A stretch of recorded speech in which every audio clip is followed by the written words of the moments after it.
In die stilte van die nag, wanneer niemand kyk nie, wanneer die kerk se ligte af is en die maskers val, dan sien ons dit. Daardie ou mens, daardie ou gewoontes, daardie woorde wat ons wens ons kon terugneem, daardie sonde wat steeds aan ons klou.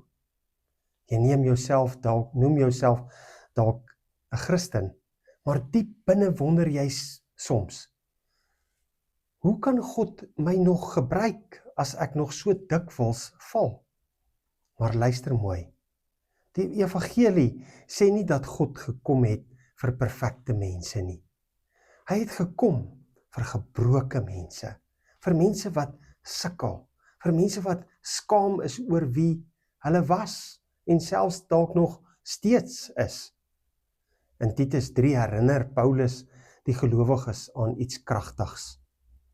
Vroeër was ons onverstandig, ongehoorsaam, op die verkeerde pad, verslaaf aan allerlei begeertes en singenot, ons het ons lewe in kwaadwilligheid en jaloesie deurgebring.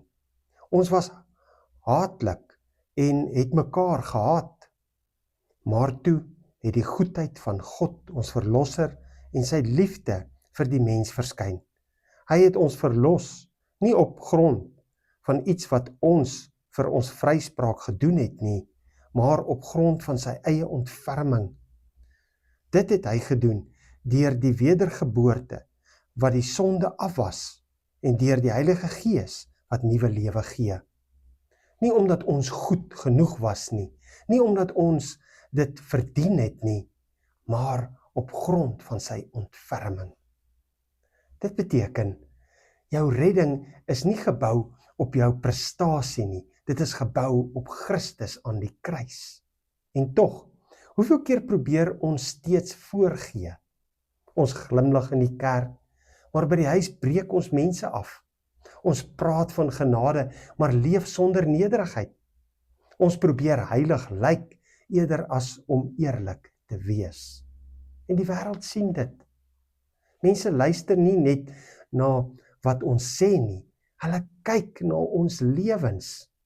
Wanneer ons 'n vals beeld van volmaaktheid projekteer, begin mense dink die evangelie is net vir goeie mense.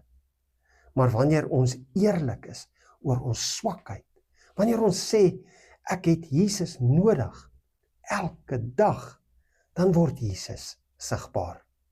Want die grootste getuienis is nie 'n perfekte lewe nie, dis 'n veranderde lewe. Die Heilige Gees werk steeds, hy herstel steeds, hy maak steeds nuut. Miskien dra jy vandag skuld. Miskien weet jy, daar is 'n verhouding wat herstel moet word. Miskien het jy wegbeweeg van die persoon wat God jou geroep het om te wees. Dan is hierdie die waarheid vir jou. God het jou nie net vergewe nie. Hy is besig om jou nuut te maak. Nie oppervlakkig nie, nie tydelik nie, maar van binne af. So ondersoek jou hart, vra vergifnis waar dit nodig is, maak reg wat gebreek is.